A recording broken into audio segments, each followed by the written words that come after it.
Саламатсыңарбы? Менин кымбаттуу окуучуларым.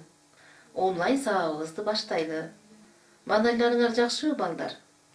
Маанайларыңарды көтөрүү максатында кунт коюп окуп турабыз. Мен силерге жакшынакай окуп берейин. Айткым келди, о акылман сөз жайын. Окуу билим пайдасынан баштайын. Окуу түндө алдыңдагы шам чырак. Билим алсаң, маңдай ачык жаркырап. Окуу билим көп нерсеге жеткирет. Бул экөөнөн урмат сыйды көп көрөт. Сокур дешет билимсизди. Жөн дебе, окуу гана жарык чачат дүйнөгө. Улуу ойчул акыныбыз Жусуп Баласагындын Кут алчу билим чыгармасынан. Балдар, эсиңерге салдыңарбы? Кыргыз элинде да айтат эмеспи? Билимдүү озот, билимсиз тозот деп. Ошондуктан балдар, билим алууга дайыма аракет кылышыбыз керек. Ар дайым билимибизди өркүндөтүп, өнүктүрүүгө аракет кылышыбыз керек. Анда эмесе, бүгүнкү онлайн сабагыбызды баштайлы. Бүгүн бизде кыргыз тили сабагы. Сабагыбыздын башында онлайн сабагыбыздын алтын эрежелерин эсиңерге салып коеюн, балдар. Ар бир күнү белгиленген убакытта онлайн сабакты калтырбай, убагы менен кечикпей кирип турабыз. Сабак учурунда ар нерсеге алаксый бербей, көңүл коюп, угуп, түшүнүүгө аракет кылып, жана активдүү болууга аракеттенебиз. Ар бир сабактагы жазуу иштерин дептерибизге сөзсүз жазып турабыз. Ошондой эле мугалим менен WhatsApp аркылуу байланышып, аткарылган иштер боюнча маалымат бергенди дагы унутпайбыз, балдар. Анда эмесе, бүгүнкү сабагыбыздын темасы сан өлчөм багыныңкы сүйлөм. Сабагыбыздын максаты өлчөм багыныңкы сүйлөм боюнча түшүнүк алабыз. Багыныңкы сүйлөмдүн түрлөрүн талдап, айырмалап үйрөнөбүз. Багыныңкы сүйлөмдүн түрлөрү боюнча бышыктайбыз, жыйынтыктайбыз. Ошондой эле логикалык ой жүгүртүүңөр өсөт, эске тутуу көндүмдөрүңөр калыптанат. Келгиле, балдар, жаңы сабагыбызды баштаардан мурда өткөн сабакка кайрылып алалы. Ал үчүн чакан тесттик суроолор бар. Ошол тесттик суроолорго жооп берип, өзүбүздүн билимибизди текшерип көрөбүз. Биринчи суроо. Себеп багыныңкы сүйлөмдү тап. Варианттары: А. Кош кубаныч жүрөгүн толкундаткандыктан айзада уктай албады. Б. Ынтымак болбой иш оңолбойт. В. Баш кесмек бар, тил кесмек жок. Кайсынысы себеп багыныңкы сүйлөм, балдар? Табабыз. Туура варианты демек А варианты. Кош кубаныч жүрөгүн толкундаткандыктан Айзат уктай албады. Айзат эмне себептен уктай албады? Кош кубаныч жүрөгүн толкундаткандыктан. Балдар, эсибизге салдыкпы? Экинчи суроо. Максат багыныңкы сүйлөмүн табабыз. А. Сен келбей иш бүтпөйт. Б. Танабай чорууну көрмөкчү болуп, аял экөө тоодон атайы келишти. В. Тартип кайда болсо, жеңиш да ошол жакта. Туура вариантын белгилейбиз, балдар. Максат багыныңкы сүйлөмдү табабыз. Белгиледикпи, балдар? Анда эмесе туура вариантын текшерип көрөлү. Танабай чорууну көрмөкчү болуп, аялы экөө тең тоодон атайы келишти. Танабай аялы экөө тоодон эмне максат менен келишти? Чорууну көрмөкчү болуп, чорууну көрмөк максатында келишти. Демек, Б варианты туура экен. Үчүнчү суроо. Багыныңкы сүйлөмдүн кайсы түрү? Берилген сүйлөм багыныңкы сүйлөмдүн кайсы түрү? Эчик бек болгондуктан биз кире албадык. А. Шарттуу багыныңкы сүйлөмбү? Б. Карама-каршы багыныңкы сүйлөмбү? Же В. Себеп багыныңкы сүйлөмбү? Эчик бек болгондуктан биз кире албадык. Белгилейбиз, балдар. Бул кайсы багыныңкы сүйлөм түрүнө кирет? Биз эмне себептен кире албадык? Эчик бек болгон себептен кире албадык. Демек, бул себеп багыныңкы сүйлөм экен. Бул В варианты туура экен. Төртүнчү суроо. Кайсы багыныңкы сүйлөмдө багыныңкы сүйлөмдү баяндоочу келер чакта, баш сүйлөмдү баяндоочу өткөн чак формасында келет? А. Себеп багыныңкы сүйлөмдөбү? Б. Максат багыныңкы сүйлөмдөбү? В. аралаш татаал сүйлөмдүү. Б варианты максат багыныңкы сүйлөмдүү. Демек балдар, ушул чакан тесттик суроолор менен өткөн сабактагы алган билимибизди текшерип алдык, балдар. Сан өлчөм багыныңкы сүйлөм. Баш сүйлөмдө айтылуучу ойдун даража өлчөмдөрүн, көлөмүн билдирген сүйлөмдөр өлчөм багыныңкы сүйлөм деп аталат. Өлчөм багыныңкы татаал сүйлөмдөр канча, ошончо, канчалык, ошончолук деген сөздөр аркылуу уюшулат да, баш сүйлөм менен төмөнкүдөй каражаттар аркылуу тутумдашат.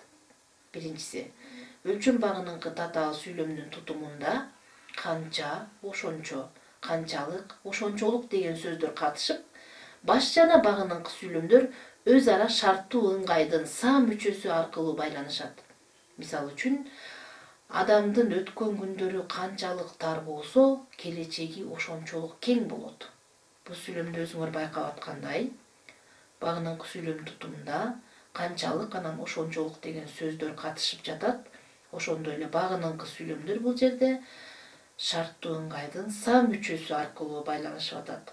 Тар болсо деген жерде са мүчөсү аркылуу байланышып жатат. Экинчиси, ган формасындагы атоочтук баяндоочко сайын жандоочунун тизмектелип айтылуусу аркылуу уюшулат. Күнүнө мейман канча жолу келген сайын союлуучу малдын чаркы ошончо копшоло берди. Мына бул сүйлөмдө дагы өзүңөр байкагандай, канча анан ошончо деген сөздөр катышып жатат. Ошондой эле ган формасындагы атоочтук баяндоочко келген деген атоочтук баяндоочко сайын деген жандооч тизмектелип айтылып, анан өлчөм багыныңкы сүйлөм түзүлгөн, балдар. Эми өлчөм багыныңкы сүйлөм боюнча алган түшүндүктөрүбүздү бышыктоо максатында көнүгүү иштейбиз. Окуу китебин ачабыз, 212 көнүгүүнү карайбыз. Көнүгүүнү окуп чыгып, баш жана багыныңкы сүйлөмдөрдүн чегин ажыратып алабыз. Тиешелүү тыныш белгилерин коебуз. Өз ара маанилик катыштарын аныктайбыз. Алардын ичинен биз сан өлчөм багыныңкы сүйлөмдөрдү дептерибизге көчүрүп жазабыз. Көнүгүүгө көңүл бурабыз, балдар. Чычырканак канчалык бийик тоолуу, суук жерде өссө, ошончолук майы көп болот. Бул жерде эки жөнөкөй сүйлөмдөн турат. Тыныш белгилери коюлган эмес, балдар. Эми жөнөкөй сүйлөмдөрдүн чегин, багыныңкы жана баш сүйлөмдүн чегин ажыратып алабыз. Чычырканак канчалык бийик тоолуу, суук жерде өссө, бул багыныңкы сүйлөм экен. Үтүр белгисин коебуз, өссө деген сөздөн кийин. Ошончолук майы көп болот, бул баш сүйлөм. Демек, бул жерде багыныңкы сүйлөм менен баш сүйлөм мааниси боюнча кандай катышта турат аныктап алабыз. Канчалык, ошончолук деген сөздөр аркылуу бул багыныңкы сүйлөм баш сүйлөмдүн өлчөмүн билдирип жатат. Канчалык бийик тоолуу болсо, ошончолук майы көп болот деп өлчөмүн билдирип жатат. Экинчи сүйлөм. Ал күнү элебес келип калат деп биз көпкө дейли уктабай отурдук. Ал күнү элебес келип калат деп биринчи жөнөкөй сүйлөм, багыныңкы сүйлөм. Биз көпкө дейли уктабай отурдук деген бул баш сүйлөм, экинчи жөнөкөй сүйлөм. Демек, ал күнү элебес келип калат деп багыныңкы сүйлөм, биз көпкө дейли уктабай отурдук баш сүйлөм. Бул маанилик катышы боюнча кандай сүйлөм, балдар? Багыныңкы сүйлөм ичинен биз эмне максатта уктабай отурдук? Эмне максат менен уктабай отурдук? Элебес келип калат деген максат менен уктабай отурдук, Демек, бул максат багыныңкы сүйлөм экен. Сатылган менен бурма өз куштоосунда турмушу кыйындап кеткендиктен Сатыкей деген жерге көчүп келишкен. Сатылган менен бурма эмне үчүн Сатыкей деген жерге көчүп келишти? Эмне себептен көчүп келишти? Сатылган менен бурма турмушу кыйындап кеткендиктен көчүп келишти. Демек, бул маанилик катышы боюнча себеп багыныңкы сүйлөм. Багыныңкы сүйлөм бул жерде сатылган менен бурма өз кыштоосунда турмушу кыйындап кеткендиктен деген бул багыныңкы сүйлөм. Ал эми Сатыкей деген жерге көчүп келишкен деген бул баш сүйлөм. Белгилеп коебуз, балдар. Кийинки сүйлөм. Тиричилик адамга канчалык керек болгон сайын жашоо ошончолук кызык болот тура. Бул сүйлөмдө тиричилик адамга канчалык керек болгон сайын биринчи жөнөкөй сүйлөм бул багыныңкы сүйлөм. Жашоо ошончолук кызык боло тура бул баш сүйлөм. Демек, тиричилик адамга канчалык керек болгон сайын дегенден кийин тыныш белгисин коебуз, үтүр белгисин. Жашоо ошончолук кызык боло тура. Эми балдар, булар маанилик катышы боюнча кандай сүйлөм? Багыныңкы сүйлөм баш сүйлөмдүн эмнесин билдирип жатат?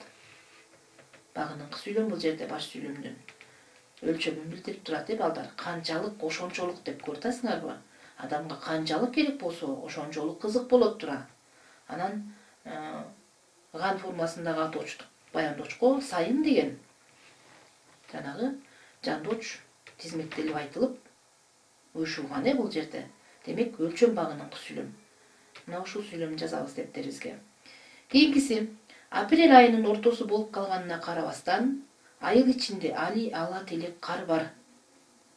Апрель айынын ортосу болуп калганына карабастан, бул биринчи жөнөкөй сүйлөм. Бул багыныңкы сүйлөм, балдар. Айыл ичинде ала телек кар бар. Бул баш сүйлөм. Булар маанилик катышы боюнча байкасаңар кандай сүйлөм? Баш сүйлөмдүн эмнесин билдирип жатат? Баш сүйлөмгө кандай маанилик катышта турат? Баш сүйлөмдө кайчы мааниде турат, Мына апрель айынын ортосу болуп калганына карабастан да атпайбы? Айыл ичинде ала телек кар бар. Карама каршы мааниде турат. Демек, бул карама каршы багыныңкы сүйлөм. Кийинки сүйлөм, канчалык коркок болсоң, Чапаевдин ачуусу ошончолук келер эле. Канчалык коркок болсоң, бул биринчи жөнөкөй сүйлөм, бул багыныңкы сүйлөм. Ал эми Чапаевдин ачуусу ошончолук келер эле деген бул баш сүйлөм. Демек, багыныңкы сүйлөм менен баш сүйлөмдүн ортосун биз үтүр белгиси аркылуу ажыратып алабыз. Канчалык коркок болсоң дегенден кийин үтүр коюлат.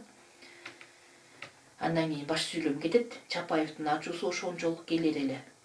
Эми байкагылачы балдар, бул кандай сүйлөм? Маанилик катышы боюнча.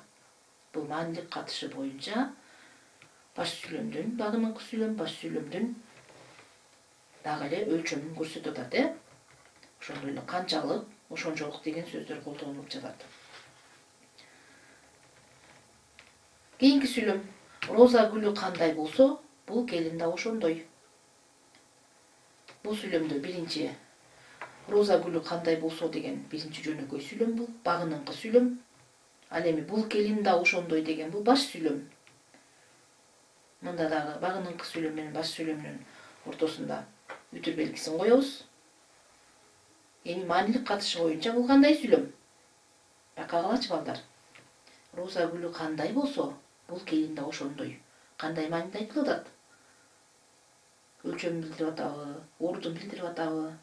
Жок, балдар, бул жерде салыштырма маанисинде айтылып жатат. Демек, салыштырып атпайбы? Роза гүлү кандай болсо, келин да ошондой деп. Бул салыштырма багыныңкы сүйлөм экен. Демек, дагы бир жолу эскертем, ушул көнүгүүдөн өлчөм багыныңкы сүйлөмдөрдү дептерибизге көчүрүп жазып алабыз. Анда эмесе сабагыбызды андан ары уланталы. Азыр келеле бир аз эс алуу максатында мен силерге оюн айтайын. Ошол оюнду ойноп көрөлү. Бул биздин оюбузду топтоп, көңүлүбүздү буруу үчүн ойнойбуз. Экранда көрүп турган түстөрдү силер кандай жазылып турса, ошол жазууларды окуп түстөрдү айтасыңар биринчи тапшырмасында. Биринчи, демек, жазууларды окуйсуңар. Ал көк менен жазылып турабы, кызыл менен жазылып турабы, түстүн өзүн айтпайсыңар, жазууларды окуп бересиңер. Кана окуп көргүлөчү, кандай өңдөр.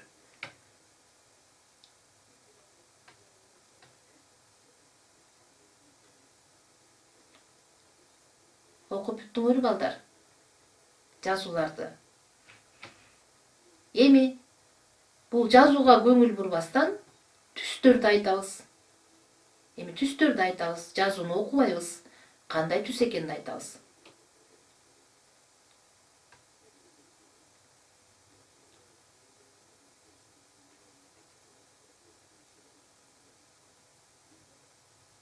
Айта алдыкпы балдар?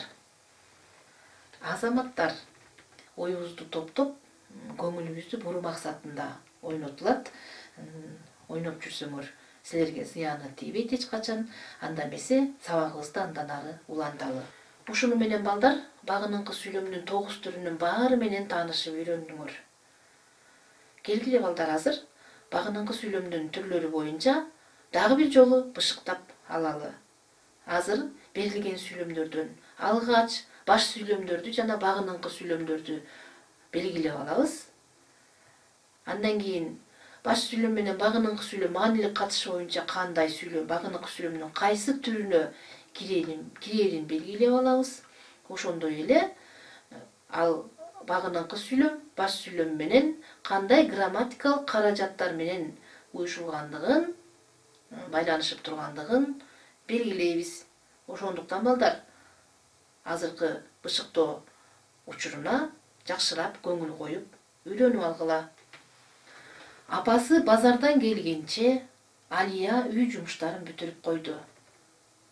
Бул сүйлөмдө багыныңкы сүйлөм апасы базардан келгенче. Себеби бул өз алдынча эч кандай тыянактуу ойду билдире албайт. Ал эми Алия үй жумуштарын бүтүрүп койду, бул баш сүйлөм. Ал багыныңкы сүйлөмдөгү айтылып жаткан ойду жыйынтыктап турат. Эми маанилик катышы боюнча бул кандай сүйлөм? Алия үй жумуштарын качанга чейин бүтүрүп койду? Апасы базардан келгенче. Демек бул балдар мезгил багыныңкы сүйлөм. Бул канча деген чакчылдын формасы аркылуу багыныңкы сүйлөм менен баш сүйлөм байланышып жатат. Экинчи сүйлөм. Эмгек көңүлгө толсо элдин мүдөөсү акталат. Бул жерде эмгек көңүлгө толсо деген бул багыныңкы сүйлөм. Ал эми элдин мүдөөсү акталат деген бул баш сүйлөм. Бул маанилик катышы боюнча бул шарттуу багыныңкы сүйлөм. Себеби баш сүйлөмдөгү ойдун шартын көрсөтүп турат. Шарттуу ыңгайдын сам мүчөсү менен байланышып турат. Үчүнчү сүйлөм. Аба ырайы бир калыпта турбай, соок күчөй баштады. Маанилик биринчи багыныңкы сүйлөм менен баш сүйлөмдү ажыратып алалы балдар. Аба ырайы бир калыпта турбай, тыянактуу ойду билдире албайт, өз алдынча турганда. Демек бул багыныңкы сүйлөм. Ал эми соок күчөй баштады. Бул баш сүйлөм.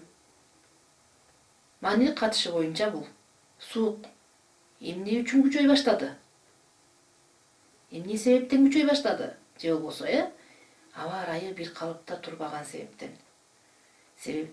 Демек бул себеп багыныңкы сүйлөм экен. Этиштин терс формасы ба дегенге турбай дегенге, мисалы үчүн турба дегенге чакчыл ый формасы уланып, багыныңкы сүйлөм менен баш сүйлөм байланышкан. Көрдүңөрбү?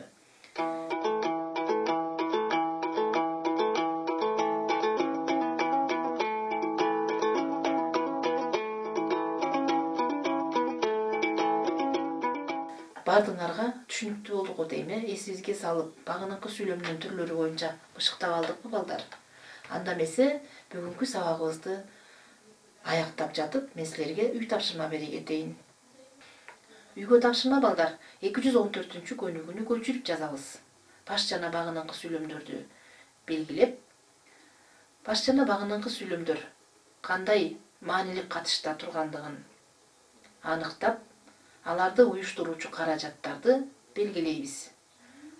Үй тапшырманы дептериңизге жазып, мага WhatsApp аркылуу жиберип байланышасыңар. Үй тапшырмаңарды мен WhatsApp аркылуу текшеремин балдар. Анда эмесе сак саламатта тургула. Онлайн сабагыбыз аягына чыкты балдар.